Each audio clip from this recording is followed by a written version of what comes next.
지금부터 2024 헌납 8 대통령 윤석열 탄핵 사건에 대한 선고를 시작하겠습니다. 먼저 적법 요건에 관하여 살펴보겠습니다. 이 사건 계엄 선포가 사법심사의 대상이 되는지에 관하여 보겠습니다. 고위공직자의 헌법 및 법률 위반으로부터 헌법 질서를 수호하고자 하는 탄핵 심판의 취지를 고려하면 이 사건 계엄 선포가 고도의 정치적 결단을 요하는 행위라 하더라도 그 헌법 및 법률 위반 여부를 심사할 수 있습니다. 국회 법사의 조사 없이 이 사건 탄핵 소추안을 의결한 점에 대하여 보겠습니다. 헌법은 국회의 소추 절차를 입법에 맡기고 있고 국회법은 법사위 조사 여부를 국회의 재량으로 규정하고 있습니다. 따라서 법사위의 조사가 없었다고 하여 탄핵 소추 의결이 부적법하다고 볼 수 없습니다. 이 사건 탄핵 소추안의 의결이 일사부재의 원칙에 위반되는지 여부에 대해서 보겠습니다. 국회법은 부결된 안건을 같은 회기 중에 다시 발의할 수 없도록 규정하고 있습니다. 피청구인에 대한 1차 탄핵 소추안이 제418회 정기회 회기에 투표 불성립되었지만 이 사건 탄핵 소추안은 제419회 임시회 회기 중에 발의되었으므로 일사부재의 원칙에 위반되지 않습니다. 한편 이에 대해서는 다른 회기에도 탄핵 소추안의 발의 횟수를 제한하는 입법이 필요하다는 재판관 정형식의 보충 의견이 있습니다.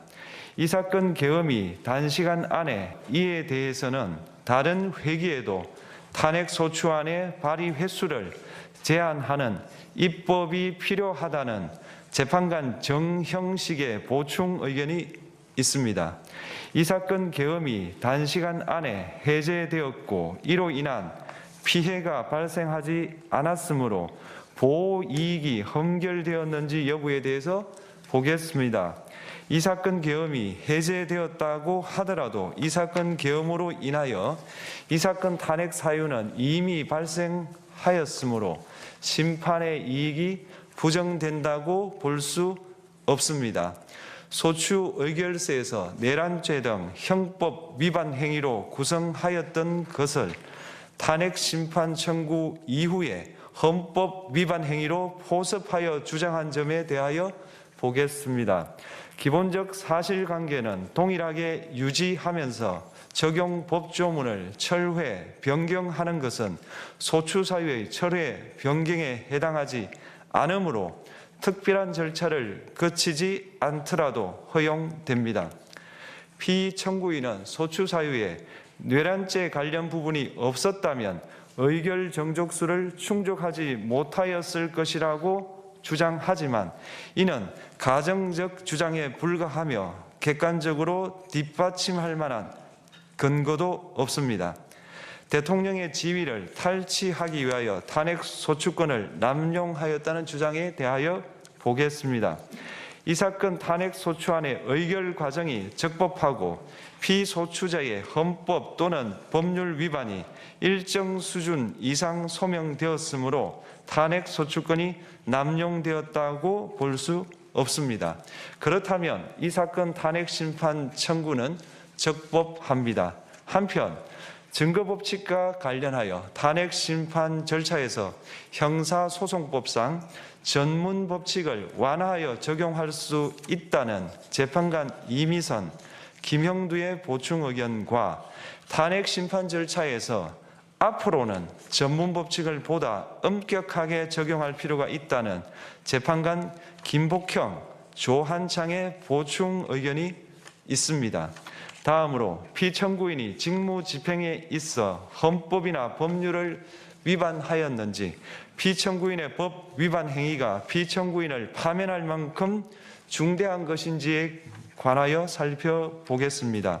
우선 소추 사유별로 살펴보겠습니다. 1. 이 사건 계엄 선포에 관하여 보겠습니다. 헌법 및 계엄법에 따르면 비상계엄 선포의 실체적 요건 중 하나는 전시, 사변 또는 이에 준하는 국가 비상사태로 저가 교전 상태에 있거나 사회 질서가 극도로 교란되어 행정 및 사법 기능의 수행이 현저히 곤란한 상황이 현실적으로 발생하여야 한다는 것입니다. 피청구인은 야당이 다수 의석을 차지한 국회의 이례적인 탄핵소추 추진, 일방적인 입법권 행사 및 예산 삭감 시도 등의 전횡으로 인하여 위와 같은 중대한 위기사항이 발생하였다고 주장합니다. 피청구인의 취임 후 이 사건 계엄 선포 전까지 국회는 행안부 장관, 검사, 방통위위원장, 감사원장 등에 대하여 총 22건의 탄핵소추안을 발의하였습니다. 이는 국회가 탄핵소추 사유의 위헌위법성에 대해 숙고하지 않은 채 법 위반의 의혹에만 근거하여 탄핵심판 제도를 정부에 대한 정치적 압박 수단으로 이용하였다는 우려를 낳았습니다. 그러나 이 사건 계엄 선포 당시에는 검사 1인 및 방통위위원장에 대한 탄핵심판 절차만이 진행 중이었습니다. 피청구인이 야당이 일방적으로 통과시켜 문제가 있다고 주장하는 법률안들은 피청구인이 제의를 요구하거나 공포를 보류하여 그 효력이 발생되지 않은 상태였습니다. 2025년도 예산안은 2024년 예산을 집행하고 있었던 이 사건 계엄 선포 당시 상황에 어떠한 영향을 미칠 수 없고 위 예산안에 대하여 국회 예결특위의 의결이 있었을 뿐 본회의의 의결이 있었던 것도 아닙니다. 따라서 국회의 탄핵소추, 입법, 예산안 심의 등의 권한 행사가 이 사건 계엄 선포 당시 중대한 위기 상황을 현실적으로 발생시켰다고 볼 수 없습니다. 국회의 권한 행사가 위법, 부당하더라도 헌법재판소의 탄핵 심판, 피청구인의 법률안 제의 요구 등 평상시 권력 행사 방법으로 대처할 수 있으므로 국가 긴급권의 행사를 정당화할 수 없습니다. 피청구인은 부정선거 의혹을 해소하기 위하여 이 사건 계엄을 선포하였다고도 주장합니다. 그러나 어떠한 의혹이 있다는 것만으로 중대한 위기 상황이 현실적으로 발생하였다고 볼 수는 없습니다. 또한 중앙선관위는 제22대 국회의원 선거 전에 보안 취약점에 대하여 대부분 조치하였다고 발표하였으며 사전, 우편, 투표함, 보관장소, CCTV 영상을 24시간 공개하고 개표 과정에 수검표 제도를 도입하는 등의 대책을 마련하였다는 점에서도 피청구인의 주장은 타당하다고 볼 수 없습니다. 결국 피청구인이 주장하는 사정을 모두 고려하더라도 피청구인의 판단을 객관적으로 정당화할 수 있을 정도의 위기 상황이 이 사건 계엄 선포 당시 존재하였다고 볼 수 없습니다. 헌법과 계엄법은 비상계엄 선포의 실체적 요건으로 병력으로서 군사상의 필요에 응하거나 공공의 안녕 질서를 유지할 필요와 목적이 있을 것을 요구하고 있습니다. 그런데 피청구인이 주장하는 국회의 권한 행사로 인한 국정마비 상태나 부정선거 의혹은 정치적, 제도적, 사법적 수단을 통하여 해결하여야 할 문제이지 병력을 동원하여 해결할 수 있는 것이 아닙니다. 피청구인은 이 사건 계엄이 야당의 전횡과 국정위기 상황을 국민에게 알리기 위한 경고성 계엄 또는 호소형 계엄이라고 주장하지만 이는 계엄법이 정한 계엄 선포의 목적이 아닙니다. 또한 피청구인은 계엄 선포에 그치지 아니하고 군경을 동원하여 국회의 권한 행사를 방해하는 등의 헌법 및 법률 위반 행위로 나아갔으므로 경고성 또는 호소형 계엄이라는 피청구인의 주장을 받아들일 수 없습니다. 그렇다면 이 사건 계엄 선포는 비상계엄 선포의 실체적 요건을 위반한 것입니다. 다음으로 이 사건 계엄 선포가 절차적 요건을 준수하였는지에 관하여 보겠습니다. 계엄 선포 및 계엄사령관 임명은 국무회의의 심의를 거쳐야 합니다. 피청구인이 이 사건 계엄을 선포하기 직전에 국무총리 및 9명의 국무위원에게 계엄 선포의 취지를 간략히 설명한 사실은 인정됩니다. 그러나 피청구인은 계엄사령관 등 이 사건 계엄의 구체적인 내용을 설명하지 않았고 다른 구성원들에게 의견을 진술할 기회를 부여하지 않은 점을 고려하면 이 사건 계엄 선포에 관한 심의가 이루어졌다고 보기도 어렵습니다.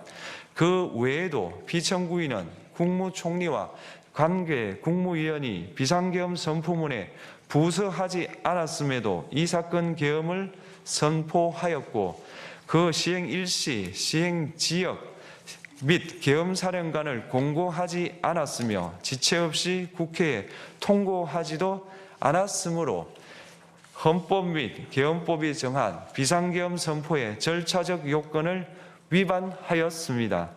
2. 국회에 대한 군경 투입에 관하여 보겠습니다. 피청구인은 국방부 장관에게 국회에 군대를 투입할 것을 지시하였습니다.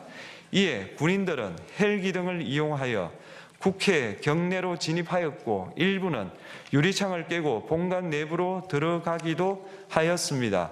피청구인은 육군 특수전 사령관 등에게 의결 정족수가 채워지지 않은 것 같으니 문을 부수고 들어가서 안에 있는 인원들을 끄집어내라는 등의 지시를 하였습니다.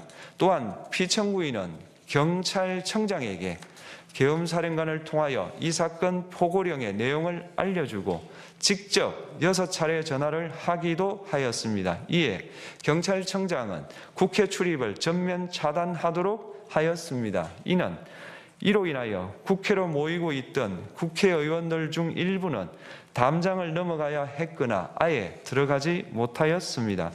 한편 국방부 장관은 필요시 체포할 목적으로 국군 방첩사령관에게 국회의장, 각 정당 대표 등 14명의 위치를 확인하라고 지시하였습니다.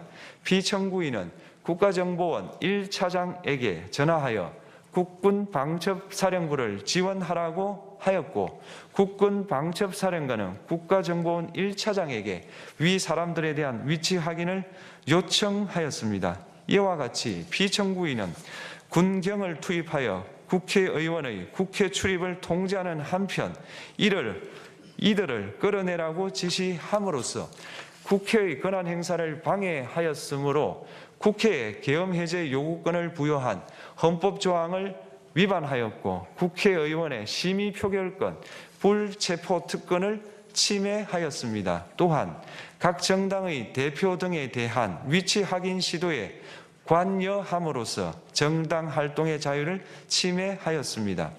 피청구인은 국회의 권한 행사를 막는 등 정치적 목적으로 병력을 투입함으로써 국가안전보장과 국토방위를 사명으로 하여 나라를 위해 봉사하여 온 군인들이 일반 시민들과 대치하도록 만들었습니다. 이에 피청구인은 국군의 정치적 중립성을 침해하고 헌법에 따른 국군 통수 의무를 위반하였습니다. 3.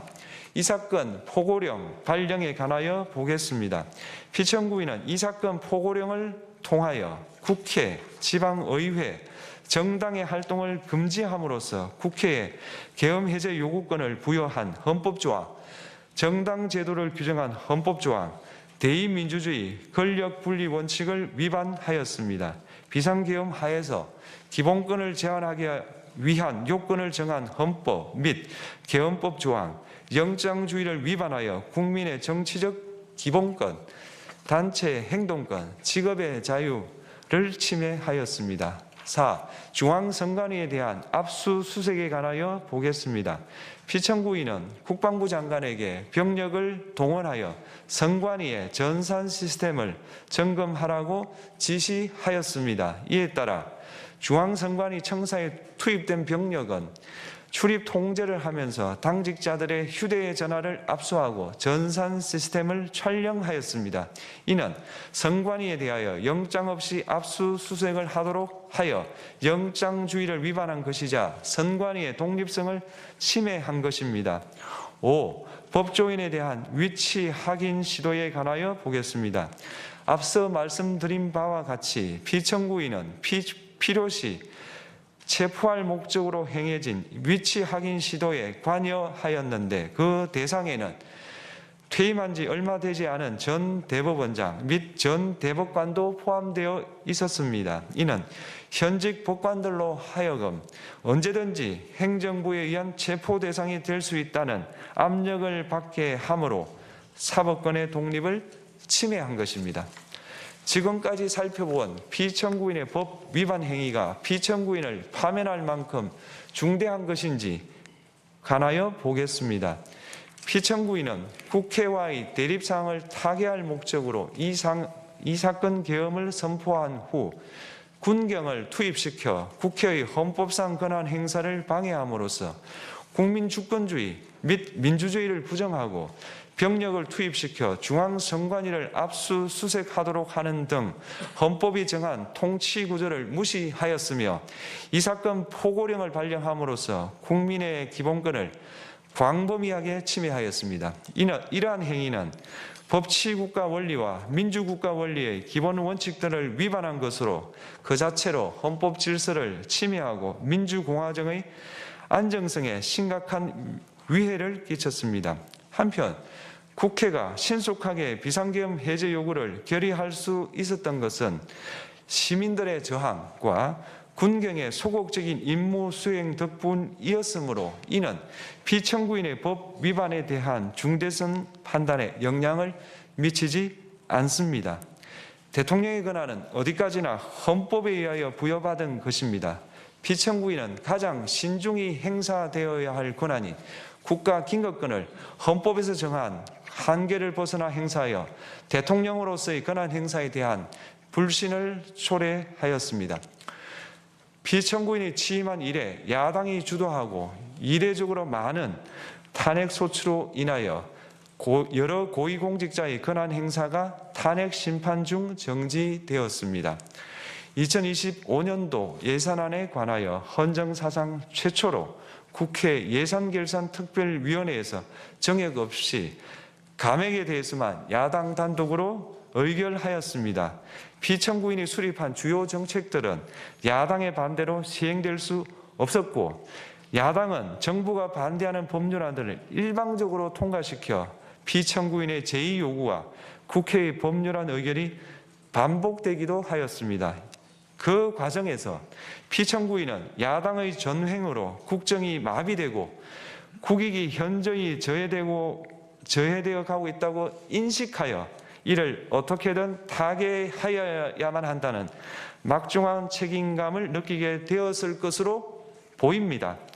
피청구인이 국회의 권한 행사가 권력 남용이라거나 국정 마비를 초래하는 행위라고 판단한 것은 정치적으로 존중되어야 합니다.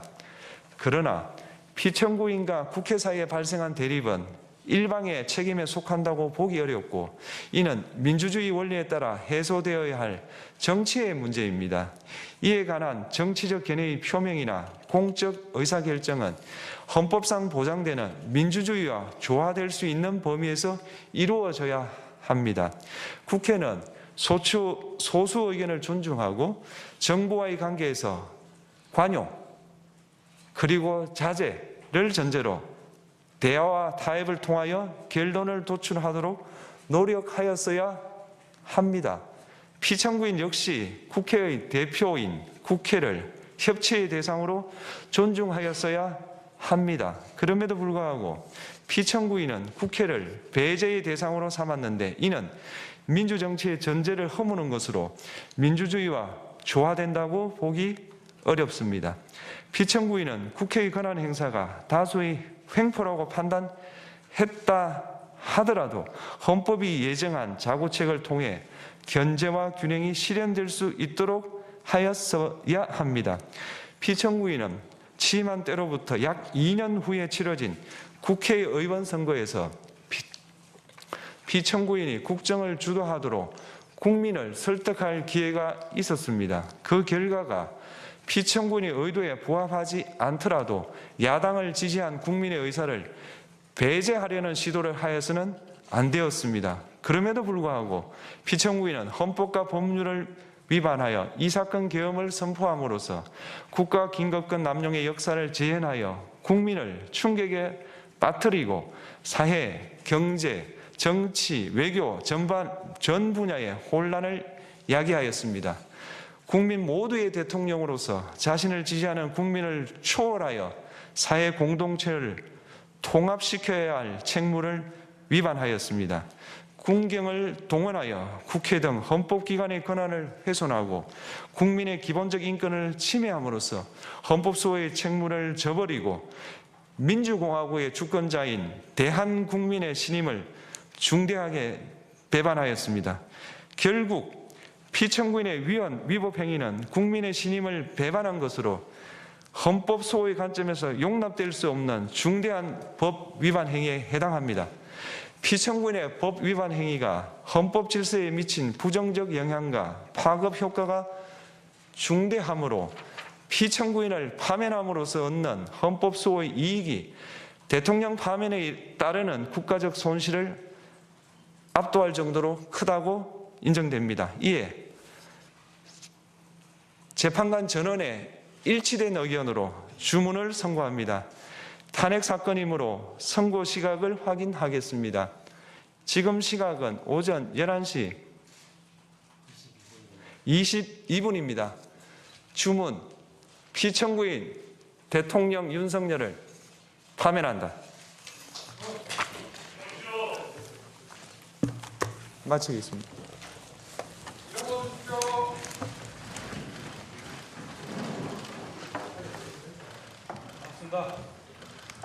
고맙습니다. 구독과 좋아요는 영상 제작에 큰 도움이 됩니다.